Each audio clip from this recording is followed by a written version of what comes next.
আসসালামু আলাইকুম। আমরা জানি কি জন্য এসছি।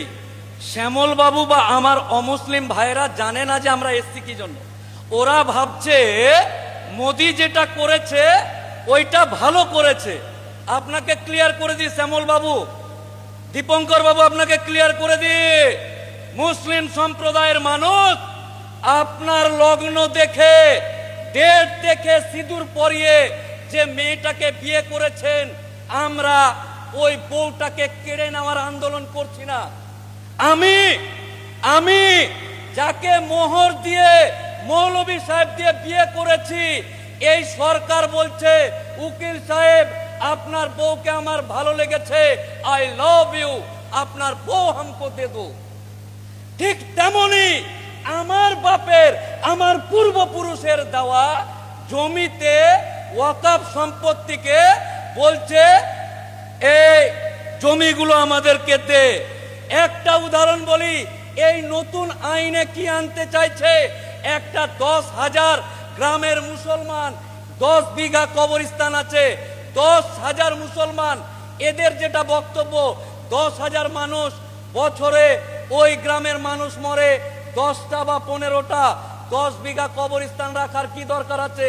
মুসলমান সমাজ, আমার বাপ দাদুরা নবাবের ছেড়ে যাওয়া বংশধর, কবরস্থান নিব চাচাজি, আপনার জমি অনেক আছে, আমাদের এলাকায় কবরস্থান, যে কবরটাতে মাটি দিই জল উঠে যায়, আল্লাহ আপনাকে সম্পত্তি দিয়েছে, কবরস্থানের জন্য জমি দেন। বলল ঠিক আছে, যা নিয়ে নে। তো আমরা নবাবের ছেড়ে যাওয়া বংশধর কৃপণতা না করে কবরস্থান করেছি 10 বিঘার, মাজার করেছি 100 বিঘার, মসজিদ করেছি 600 বিঘার। এই সম্পত্তিগুলোতে এই আইনে বলছে একটা গ্রামে 10,000 লোক, 10টা 20টা মরে, ফালতু ফালতু দামি জায়গাগুলো কবরস্থান করে রেখে দিয়েছে। আপনারা যেহেতু এক গ্রামে 10,000 মরে 4-5 জন বা 10 জন, 4 কাঠা ঘেরে নেন, আর বাকিটা সরকার নিয়ে ওখানে টোটো স্ট্যান্ড, গাড়ির বাস স্ট্যান্ড, আর টোটো ভুটভুটি আর পানের দোকান খুলবে। আমার বাপ যেখানে সাহিত্য আছে, আমার দাদু যেখানে সাহিত্য আছে, এই সরকার চক্রান্ত করে ওই কবরস্থানের মধ্যে এই গাড়ির চাকা, টোটোর চাকা আর পানের ভিত ফেলতে চাইছে।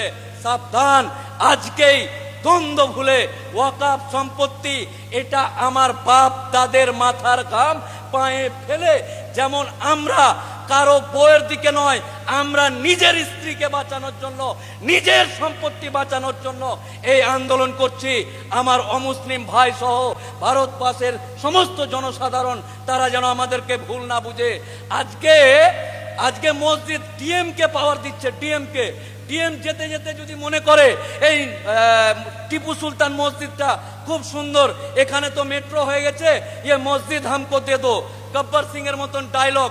মোদির লোক, এই সরকার বলতে চাইছে এ কালিয়া এ হাত মুঝে দে দে। ঠিক তেমনি ডিএম যদি মনে করে এই মসজিদকে তুলে দিয়ে এখানে বাস স্ট্যান্ড করব, তাহলে ডিএম তাদেরকে বলবে কাগজ দেখা। 600 বছর আগের মসজিদ, 1200 বছর আগের মসজিদ, আমার বাপ দাদুদের তৈরি করা মসজিদ, এই মসজিদ নিজের জান থাকতে কারো হাতে তুলে দিতে চায় না। প্রত্যেকটা মুসলিম সম্প্রদায়ের ধর্মাবলম্বী মানুষদেরকে বলছি, আপনাদেরকে বলছি, যেমন শ্যামল বাবু না জেনেই ওয়াকফ মানে বাপের সম্পত্তি মনে করছে, মোদি দিচ্ছে ভালো কথা, এই মুসলমানদের কাছে এত কেন থাকবে, আমরা নিয়ে নিব, মনে হচ্ছে বাপের জিনিস নিয়ে নিবে।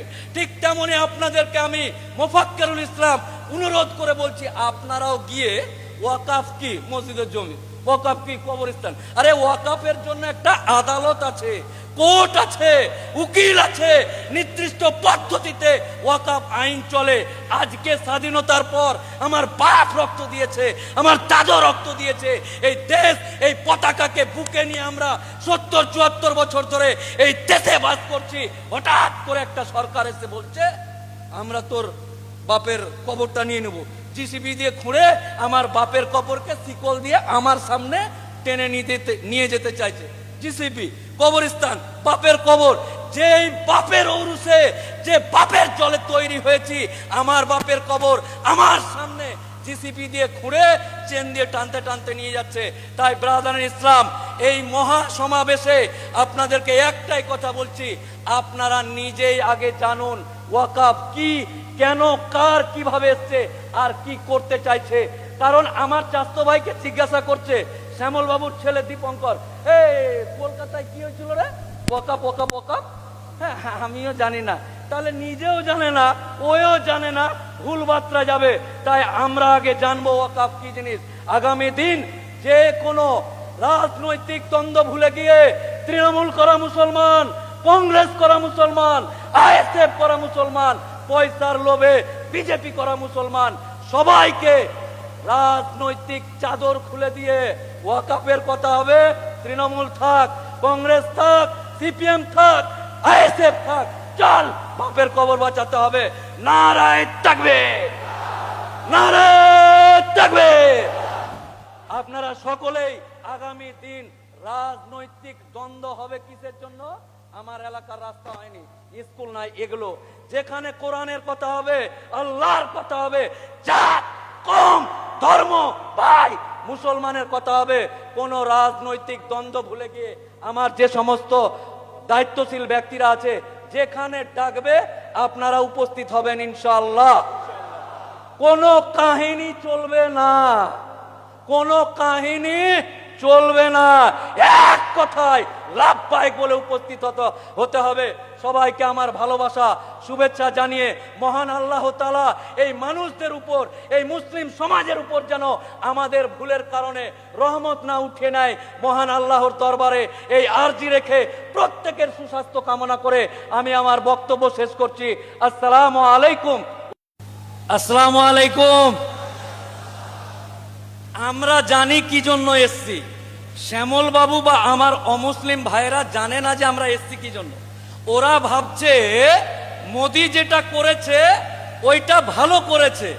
আপনাকে ক্লিয়ার করে দিই শ্যামল বাবু, দীপঙ্কর বাবু, আপনাকে ক্লিয়ার করে দিই, মুসলিম সম্প্রদায়ের মানুষ আপনার লগ্ন দেখে, ডেট দেখে, সিঁদুর পরিয়ে যে মেয়েটাকে বিয়ে করেছেন, আমরা ওই বউটাকে কেড়ে নেওয়ার আন্দোলন করছি না। আমি যাকে মোহর দিয়ে, মৌলভী সাহেব দিয়ে বিয়ে করেছি, এই সরকার বলছে উকিল সাহেব আপনার বউকে আমার ভালো লেগেছে, আই লাভ ইউ, আপনার বউ হামকো দে দো। ঠিক তেমনি আমার বাপের, আমার পূর্বপুরুষের দেওয়া জমিতে ওয়াকাফ সম্পত্তিকে বলছে এই জমিগুলো আমাদেরকে দে। একটা উদাহরণ বলি, এই নতুন আইনে কি আনতে চাইছে, একটা 10,000 গ্রামের মুসলমান, 10 বিঘা কবরস্থান আছে, 10,000 মুসলমান, এদের যেটা বক্তব্য 10,000 মানুষ বছরে ওই গ্রামের মানুষ মরে 10টা বা 15টা, 10 বিঘা কবরস্থান রাখার কি দরকার আছে? মুসলমান সমাজ, আমার বাপ দাদুরা নবাবের ছেড়ে যাওয়া বংশধর, কবরস্থান নিব চাচাজি, আপনার জমি অনেক আছে, আমাদের এলাকায় কবরস্থান, যে কবরটাতে মাটি দিই জল উঠে যায়, আল্লাহ আপনাকে সম্পত্তি দিয়েছে, কবরস্থানের জন্য জমি দেন। বলল ঠিক আছে, যা নিয়ে নে। তো আমরা নবাবের ছেড়ে যাওয়া বংশধর কৃপণতা না করে কবরস্থান করেছি 10 বিঘার, মাজার করেছি 100 বিঘার, মসজিদ করেছি 600 বিঘার।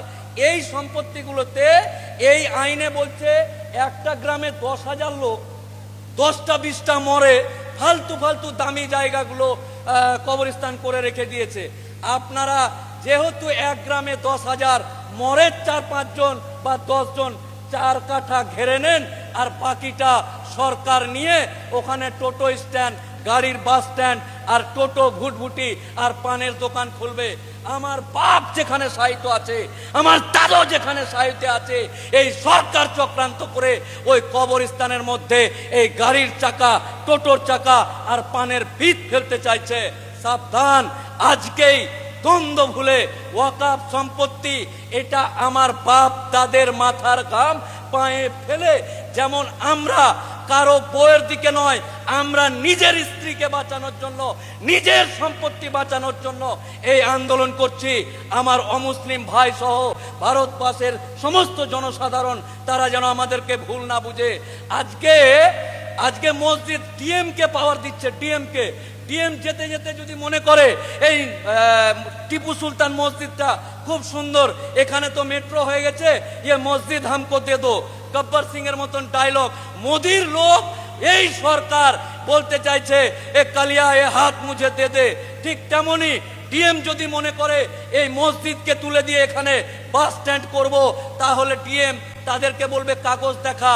600 বছর আগের মসজিদ, 1200 বছর আগের মসজিদ, আমার বাপ দাদুদের তৈরি করা মসজিদ, এই মসজিদ নিজের জান থাকতে কারো হাতে তুলে দিতে চায় না। প্রত্যেকটা মুসলিম সম্প্রদায়ের ধর্মাবলম্বী মানুষদেরকে বলছি, আপনাদেরকে বলছি, যেমন শ্যামল বাবু না জেনেই ওয়াকাফ মানে বাপের সম্পত্তি মনে করছে, মোদি দিচ্ছে ভালো কথা, এই মুসলমানদের কাছে এত কেন থাকবে, আমরা নিয়ে নিব, মনে হচ্ছে বাপের জিনিস নিয়ে নিবে। ঠিক তেমনি আপনাদেরকে আমি মোফাক্কেরুল ইসলাম অনুরোধ করে বলছি, আপনারাও গিয়ে ওয়াকাফ কি মসজিদের জমি, ওয়াকাফ কি কবরস্থান, আরে ওয়াকাফের জন্য একটা আদালত আছে, কোর্ট আছে, উকিল আছে, নির্দিষ্ট পদ্ধতিতে ওয়াকাফ আইন চলে। আজকে স্বাধীনতার পর আমার বাপ রক্ত দিয়েছে, আমার দাদু রক্ত দিয়েছে, এই দেশ, এই পতাকাকে বুকে নিয়ে আমরা 70-74 বছর ধরে এই দেশে বাস করছি। হঠাৎ করে একটা সরকার এসে বলছে আমরা